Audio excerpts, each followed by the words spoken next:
दोस्तों $1 बिलियन से ज्यादा के बिटकॉइन को लास्ट 2 वीक के अंदर यहाँ पे सेल करा गया है। क्या मार्केट के अंदर एक और क्रैश हमें यहाँ से देखने को मिल सकता है? क्रैश आता है तो कितना क्रैश आएगा, कौन सा लेवल हमारे लिए इंपॉर्टेंट रहेगा, साथ ही साथ अगर हमें एक सेफ एंट्री लेनी है मार्केट के अंदर बिटकॉइन के अंदर इस समय पे, तो कौन से लेवल पर रहें, कौन से ब्रेकआउट के ऊपर लें, सारी इंफॉर्मेशन आपको आज की इस वीडियो के अंदर मिलेगी। साथ ही बात करूंगा ढेर सारे ऑल्ट कॉइन्स के बारे में एंड उन सारे क्वेश्चन के बारे में जो आपने कल की वीडियो के कमेंट्स के अंदर पूछे थे। बाकी अगर आपका कोई क्वेश्चन रह जाए तो डेफिनेटली वीडियो के कमेंट्स के अंदर पूछ लेना, नेक्स्ट वीडियो के अंदर मैं वो क्वेश्चन भी आपका कवर कर लूंगा। वीडियो को स्टार्ट करें बिटकॉइन की कुछ इंपॉर्टेंट न्यूज के साथ। सबसे पहली न्यूज हमें देखने को मिल रही है कि $1 बिलियन के बिटकॉइन को ऑलमोस्ट यहाँ पे सेल करा गया है पास्ट 2 वीक के अंदर। एंड ये जो ज्यादातर सेलिंग आई है ये वेव्स के द्वारा हमें देखने को मिली है, जो कि लॉन्ग टर्म होल्डर्स हैं बिटकॉइन के। उन्होंने ऑलमोस्ट यहाँ पे प्रॉफिट में ज्यादातर सेल करा है एंड अपनी प्रॉफिट बुकिंग यहाँ पे करी है। दूसरी साइड जो हमें सेल ऑफ देखने को मिल रहा है वो यहाँ पे जर्मन गवर्नमेंट की साइड से देखने को मिल रहा है, जिन्होंने already 325 million worth of bitcoin को सेल यहाँ पे कर दिया है लास्ट 2 डेज के अंदर। एंड शायद अभी और सेलिंग इनकी साइड से हमें देखने को मिले, कुछ ऐसा डाटा निकल के हमें देखने को मिल रहा है। ऑल्सो यहाँ पे बाइनेंस को लेके भी एक छोटी सी नेगेटिव न्यूज हमें देखने को मिली है कि बाइनेंस को यहाँ पे 18.82 करोड़ का फाइन पे करना पड़ेगा अगर उनको अपने ऑपरेशन यानी अपना जो एक्सचेंज है वो यहाँ पे इंडिया के अंदर रन करना है। तो FIU जो है उन्होंने इनके ऊपर ये चार्ज यहाँ पे लगाया है। $2.2 मिलियन का ऑलमोस्ट ये चार्ज करा गया है, क्योंकि बाइनेंस जो था वो इनके रूल को फॉलो नहीं कर रहा था। मे बी यूजर्स की इन्फॉर्मेशन यहाँ पे नहीं देता हो FIU को, बट आने वाले टाइम में अब ये यूजर्स की इन्फॉर्मेशन जो भी टैक्स वगैरह है सारी इन्फॉर्मेशन डाटा देगा यहाँ पे इंडियन गवर्नमेंट को। तो ये थी ऑल ओवर 3 फंडामेंटल न्यूज जो है समय पर मार्केट के अंदर तेजी के साथ फैल रही है। उसके अलावा बिटकॉइन का एक इंपॉर्टेंट चार्ट अगर यहाँ पे मैं आपके साथ शेयर करूँ तो ये 2020 वाला चार्ट है, जहां से आपको क्लैरिटी मिलेगी कि कितना डंप आ सकता है और कब हमें ब्रेकआउट देखने को मिलेगा। 2020 वाले चार्ट के अंदर आप देख सकते हो ऑलमोस्ट 3 से 4 महीने मार्केट साइडवेज रही थी। एंड जो जुलाई का मंथ था, जुलाई के एंड में यहाँ पे एक बड़ा ब्रेकआउट हमें देखने को मिला था, हाल्विंग के बाद का ही डाटा है। ठीक है, सिमिलर आप देखोगे मार्केट टोटली साइडवेज जा चुकी है जब से यहाँ पे हाल्विंग हुई है। एंड उसके बाद हमें क्रैश भी देखने को मिल रहा है। अब क्रैश के बाद कहीं ना कहीं उसी टाइप का फॉलिंग वेज पैटर्न बन रहा है जैसे यहाँ पे 2020 के अंदर बना था। अगर ये ऊपर की साइड ब्रेकआउट करेगा तो ही एंट्री बनेगी एंड तो ही एक्चुअल में बाइंग लेना यहाँ पे रिस्क फ्री होगा या फिर रिस्क ही कम होगा। एंड एक्चुअल में तभी हमारे लिए एक एंट्री का मौका बनेगा जो कि सबसे बेस्ट एंट्री रहेगी। अभी करंटली वो लेवल अगर हम देखते हैं तो 66,283 का लेवल ये निकल के आता है। जब तक इसके ऊपर अब 4 घंटे क्लोजिंग नहीं होती, जब तक ट्रेंड ये रिवर्सल नहीं होगा एंड जब तक ट्रेंड रिवर्सल नहीं होता, उससे पहले एंट्री लेना डेफिनेटली बहुत ज्यादा रिस्की है। बिकॉज कभी भी यहाँ पे चांस बन सकता है कि मार्केट थोड़ा सा ऊपर जाए फिर रिजेक्शन लेके एक बहुत बड़ा फॉल हमें देखने को मिल जाए। तो कहीं ना कहीं अगर आपको सेफ बाय एंट्री लेनी है या सेफ लॉन्ग एंट्री लेनी है तो वेट करना होगा कि 4 आवर कैंडल $66,000 के ऊपर क्लोजिंग यहाँ पे दे या फिर डेली कैंडल क्लोजिंग दे तो फिर और अच्छी चीज हो जाएगी। बस इस ट्रेंड लाइन का अच्छे से ब्रेकआउट होना चाहिए, जो ऊपर वाली ट्रेंड लाइन है जो एक राउंड ट्रेंड के अंदर खींच के लेके आ गई है मार्केट को। उसके अलावा बिटकॉइन का अगर हम डेली चार्ट देखते हैं तो यहाँ पे लास्ट टाइम मैंने आपको बताया था कि एक डबल टॉप फॉर्मेशन हो रही थी। एंड डबल टॉप फॉर्मेशन कितनी बेयरिश होती है वहां पे भी मैंने आपको एक्सप्लेन करा था। अभी करंटली आप देख सकते हैं डबल टॉप की जो नेकलाइन होती है वो यहाँ ब्रेकडाउन हुई थी, उसका रिटेस्ट हमें देखने को मिला था एंड उसी का फॉल अभी तक हमें यहाँ पे देखने को मिला है। उसके बाद फिर ये पिन बार भी बनी थी जो कि एक बेयरिश कैंडल होती है, मैंने आपको बताया था। तो ऑल ओवर डेली चार्ट के अंदर अभी भी हम बेयरिश हैं, बिकॉज ये जो पैटर्न था अभी तक पूरी तरीके से प्ले आउट नहीं हुआ है। इसके हिसाब से $60,000 का जो एरिया है यहाँ तक का क्रैश अभी बाकी है। यहाँ तक के क्रैश आने के चांसेस काफी हाई हमें देखने को मिल रहे हैं, जो कि मे बी इसी मंथ के अंदर हमें देखने को मिलेगा।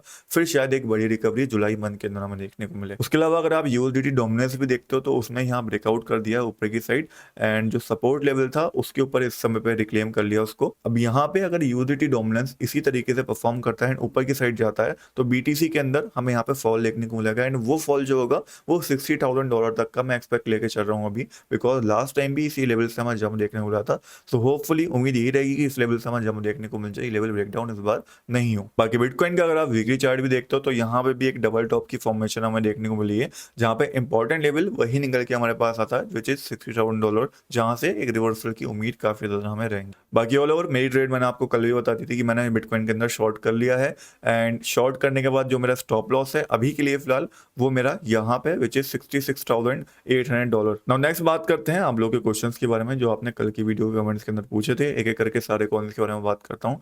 सबसे पहले LRC कॉइन को लेके क्वेश्चन पूछा गया था। तो देखो ऑल्ट कॉइन तो सारे बियरिश हैं, बहुत बुरी तरीके से क्रैश कर रहे हैं, जितना बिटकॉइन नहीं करा उससे डबल ऑल्ट कॉइन कर रहे हैं।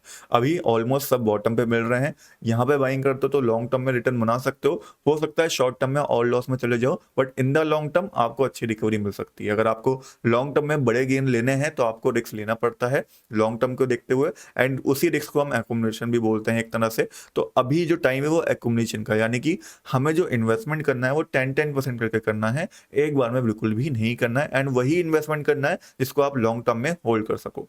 हमने बहुत बारी चीज देखी है, जब हम 2022-2023 के अंदर इन्वेस्ट करा, उसका जो हमें फल मिला वो 2024 के अंदर हमें देखने को मिला था, जब बिटकॉइन ने टॉप लाया था, वहां पे ऑल्ट कॉइन अच्छा परफॉर्म करा था। ठीक है, अभी के लिए करंटली अगर हम देखते हैं LRC कॉइन को, आप देख सकते हो बॉटम लेवल के ऊपर ट्रेड कर रहा है, एंड यहाँ पे अगर आप बाइंग करना जाओगे तो एक बुरा बाइंग नहीं होगा LRC कॉइन के अंदर, बिकॉज जब भी मार्केट रिकवरी करेगी तो LRC कॉइन भी वहां पे रिकवर करता हुआ दिखेगा एंड एक अच्छा रिटर्न बना के दे सकता है। बाकी अगर ये लेवल ब्रेक यहाँ पे हो गया तो कितना ज्यादा ये फॉल करेगा उसका कुछ कह नहीं सकते। उसके बाद फिर हमारे पास नेक्स्ट नोट कॉइन आ जाता है।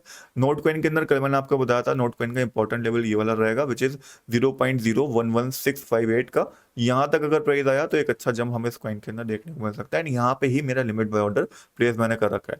इस समय पे सबसे अच्छा तरीका यही है कि लिमिट बाय ऑर्डर ला के रखो, फिल होते हैं शॉर्ट टर्म में प्रॉफिट लेना चाहते हो शॉर्ट टर्म में प्रॉफिट बनाओ निकल जाओ, अगर फिल नहीं होते तो कोई दिक्कत वाली बात नहीं है। उसके बाद फिर नेक्स्ट हमारे पास आता है IQ कॉइन, जो कि कमेंट्स के अंदर किसी ने पूछा था। ये भी आप देख सकते हो अपने बॉटम लेवल के ऊपर ऑलमोस्ट ट्रेड कर रहा है। बॉटम लेवल ब्रेक होता है तो नेक्स्ट एरिया जो रहेगा वो 0.00482 हमें देखने को मिलेगा, जो नेक्स्ट सपोर्ट एरिया है। बट फिलहाल के लिए अभी प्राइस ने यहीं से सपोर्ट ले लिया, तो यहाँ पे भी स्पॉट बाइंग बनाई जा सकती है, कोई बुरी चीज नहीं है लॉन्ग टर्म के लिए। उसके बाद ICP कॉइन हमारे पास आ जाता है, जिसने अपना बॉटम लेवल को ब्रेक कर दिया है। अब यहाँ से ये कितना फॉल करेगा देखो ये बता पाना मुश्किल है, बिकॉज ऑलरेडी आप देख सकते हो ये लेवल 2023 से यहाँ ब्रेकआउट नहीं हुआ था, ब्रेकडाउन नहीं हुआ था, इसके नीचे प्राइस आज तक नहीं गया था 2023 से लेके। तो अब ये लेवल ब्रेकडाउन यहाँ पे हुआ है, तो काफी बड़ा फॉल हमें ICP के अंदर देखने को मिल सकता है। मे भी एक भारी सेल ऑफ यहाँ से देखने को मिल जाए, तो यहाँ पे बाइंग करना रिस्की है। बाकी अगर आप लॉन्ग टर्म होल्डर हो ICP के तो अभी बाइंग करी जा सकती है। उसके बाद नेक्स्ट क्वेश्चन था यहाँ पे एवो कॉइन को लेके, जिसने अगेन अपना बॉटम लेवल को ब्रेकडाउन यहाँ पे कर दिया है नीचे की साइड। अब जब तक ये रिक्लेम इसको नहीं करता, जब तक 0.516 के ऊपर यहाँ पे डेली कैंडल क्लोजिंग नहीं करता, उससे पहले रिस्की रहेगा यहाँ पे इसके अंदर बाइंग लेना, बिकॉज कहाँ से रिकवरी आएगी उसका कुछ जवाब नहीं है। जब तक बिटकॉइन रिकवरी नहीं कर देता, जब तक ऑल्ट कॉइन्स का जवाब लेना यहाँ बहुत ज़्यादा मुश्किल। फिर हमारे पास गाला कॉइन आ जाता है। गाला कॉइन का मैंने आपको लास्ट टाइम बताया था, अगर रिटेस्ट करने ऊपर तक आता है, यहाँ पे बेयरिश कैंडल लेता है तो शॉर्ट बनेगा, उससे पहले कोई भी ट्रेड इसके अंदर रिस्की है। नेक्स्ट हमारे पास WIF कॉइन आ जाता है, जिसने बहुत ज़्यादा इंपॉर्टेंट सपोर्ट, जो कि ऑलमोस्ट 5 से 6 बार यहाँ पे सपोर्ट दे चुका था, उसको ब्रेक डाउन कर दिया है। ब्रेक डाउन करने के बाद अच्छा खासा फॉल देखने को मिला है। अभी करंटली जो सपोर्ट एरियाज का है वो 1.68 का है, जहाँ पे ये करंटली ट्रेड कर रहा है। उम्मीद रहेगी कि यहाँ से एक रिवर्सल हमें देखने को मिले। रिवर्सल आता है और 2.26 तक अगर प्राइस दोबारा जाता है और यहाँ पे रिजेक्शन लेता है तो शॉर्ट का मौका इसके अंदर बनेगा। बाकी करंटली तो एक्यूमुलेशन ही बन रही है छोटे छोटे अमाउंट में, कोई बड़ा बाय इसके अंदर अभी नहीं बन रहा। उसके बाद नेक्स्ट क्वेश्चन आ जाता है यहाँ पे GME कॉइन को लेके। GME कॉइन को आप देख सकते हो, उसका जो इंपॉर्टेंट सपोर्ट एरिया है वो 0.0033 के आसपास का है। यहाँ तक प्राइस आया तो एक सडन जंप की उम्मीद रहेगी, डेट्स वाई यहाँ पे मैंने अपना लिमिट बाय ऑर्डर प्लेस करा हुआ है। उसके बाद नेक्स्ट क्वेश्चन है यहाँ पे रून कॉइन का, जो कि करंटली अपने यहाँ पे अच्छे सपोर्ट के ऊपर ट्रेड कर रहा है थोर चेन, एंड लास्ट टाइम भी इस लेवल से अच्छी रिकवरी देखने को मिली थी। बाकी बहुत बार ये टेस्ट हो चुका है तो ब्रेक डाउन होने के भी चांसेस थोड़े बहुत रहेंगे, एंड डेट्स वाई मुझे लगता है कि रून कॉइन के अंदर एंट्री लेना अभी भी रिस्की है।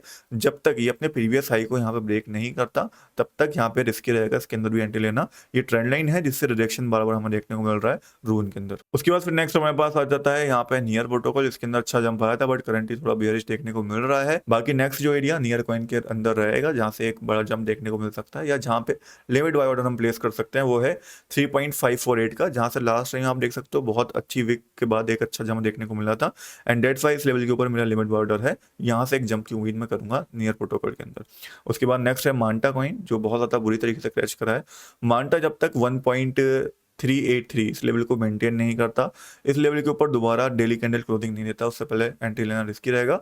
एक्यूमुलेशन करना चाहते हो लॉन्ग टर्म के लिए तो कर सकते हो। मांटा स्ट्रॉन्ग प्रोडक्ट है फंडामेंटली, आप देखते हो बट टोकनॉमिक्स इस प्रोडक्ट के बिल्कुल अच्छे नहीं है, एंड ये मैं आपको बहुत भारी चीज बता चुका हूँ, अनलॉकिंग लगातार होती रहती है। उसके बाद लास्ट में हमारे पास आता है सुशी स्वैप, जिसने अपना important support area game break यहाँ पे कर दिया है, एंड यहाँ से फॉलो आने के चांसेस के अंदर बन रहे हैं। एक पिन बार भी यहाँ पे बन चुकी है, अगर आप शॉर्ट लेना चाहते हो तो सुशी स्वैप के अंदर भी एक अच्छा शॉर्ट एंट्री यहाँ पे बन रहा है। बाकी जिन लोगों को भी बाइंग करनी है, लॉन्ग एंट्री रही है, तो मेरे हिसाब से जैसे हमें 2020 के अंदर ये वाला ब्रेकआउट देखने को मिला था, जब तक इस टाइप का एक अपसाइड ब्रेकआउट नहीं आता प्रॉपर्ली, उससे पहले एंट्री लेना यहाँ पे बहुत ज़्यादा रिस्की रहेगा। चाहे किसी भी ऑल्ट कॉइन के अंदर या बीटीसी के अंदर आप लो, बहुत ज़्यादा इंपॉर्टेंट है कि डेली चार्ट के अंदर, स्पेशली मैं यहाँ पे बात करूंगा डेली चार्ट के बारे में, जब तक डेली चार्ट के अंदर ये यहाँ पे ट्रेंड ब्रेक नहीं होता, जो डाउन ट्रेंड स्टार्ट हुआ है, उससे पहले एंट्रीज बनाना काफी ज्यादा रिस्की रहेगा। कभी भी हो सकता है छोटा सा जंप हमें देखने को मिले, उसके बाद एक बड़ा फॉल देखने को मिल जाए। उसके बाद एक क्वेश्चन कमेंट्स के अंदर ये भी पूछा गया था कि भाई गोल्ड को कहाँ पे हम ट्रेड करें। देखो, गोल्ड को ट्रेड करना हो या क्रिप्टो को ट्रेड करना हो, सब कुछ आपको एक ही एक्सचेंज के ऊपर मिल जाता है, एंड एक्सचेंज का नाम है बिंगएक्स क्रिप्टो एक्सचेंज। यहाँ पे अगर आप नीचे स्क्रॉल करोगे, इनके बेसिकली होम पेज के ऊपर आओगे, तो यहाँ आपको देखने को मिलेगा commodities, forex, stocks, indices and crypto. किसी के अंदर भी आप जाकर ट्रेड कर सकते हो। जैसे आपको गोल्ड के अंदर ट्रेड करना है तो कमोडिटीज के अंदर आपको जाना है। सिंपली कमोडिटीज के अंदर जाने के बाद यहाँ पे ट्रेड का ऑप्शन आपको मिल जाएगा। ट्रेड के ऊपर आप जैसे ही जाओगे, यहाँ पे आपके सामने मार्केट ओपन होकर आ जाएगी।